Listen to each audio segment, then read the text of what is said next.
All right, MG Rob back with you again, and today we're doing part 3 of Project Ginsu and how we've gotten to this point. So let's get stuck into it. So after widening the car, since this whole thing is a big arc here, that meant this didn't line up anymore. It was way too far back.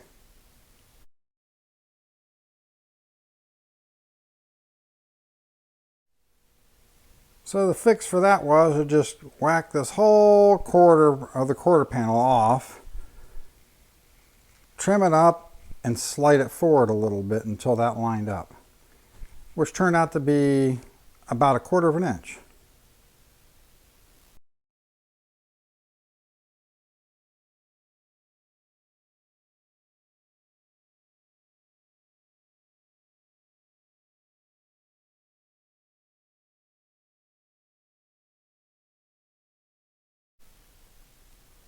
And at this point, I started putting some of this inner structure back together, which now there was lots of misalignment because of leaning that forward. So I just whacked a whole bit out there and just replaced that whole piece there.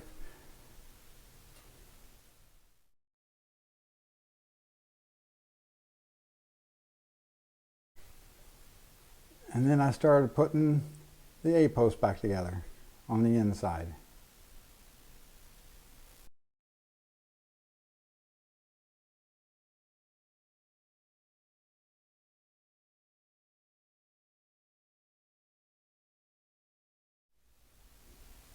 Now it was at this point I decided it was time to start working on the engine placement within the chassis and working with how far back I can have this go, because I really wanted to retain the heater since that's such a focal point of the MGB engine compartment. I really wanted to retain it. Plus, being a GT, I wanted to still have at least defrost.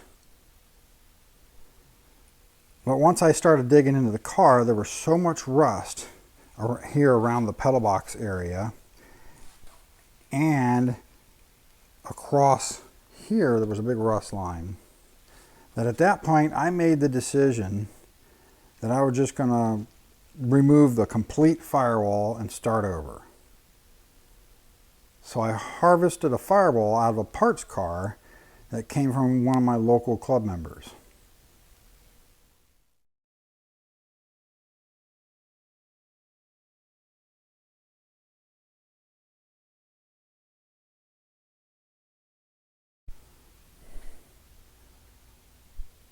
So I decided that at that point, because of widening the structure and as much modifications I needed to do to the firewall to get the engine to sit where I wanted it to, it would probably in the long run make for a better product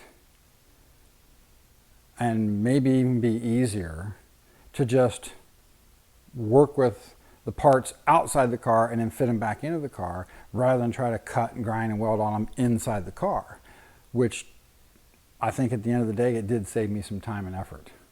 Now, I purposefully harvested the firewall out of a rubber bumper car specifically because the shape of the firewall was closer to what I was looking for to start with. And the car that I ended up with was so bad.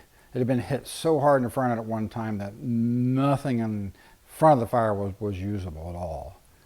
And actually the firewall was a little bit bent, but it was not bent in ways that I couldn't deal with. So at this point, I decided to be able to work on the firewall easier, and with the jig the way I have it, I could just remove this whole rail assembly and inner fender well and just get it completely out of my way. And then I can get in there and work on the firewall and work with engine placement. And I could easily bolt the frame rail back in place for checking everything and put it in and out as needed.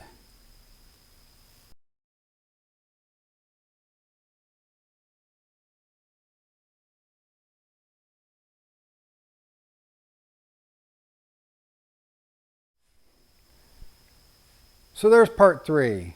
And in the next video, we'll get started on the whole firewall modification process and engine placement. So, you know, if you like what I'm doing, like, share, subscribe, let your friends know. So this is MG Rob. Later.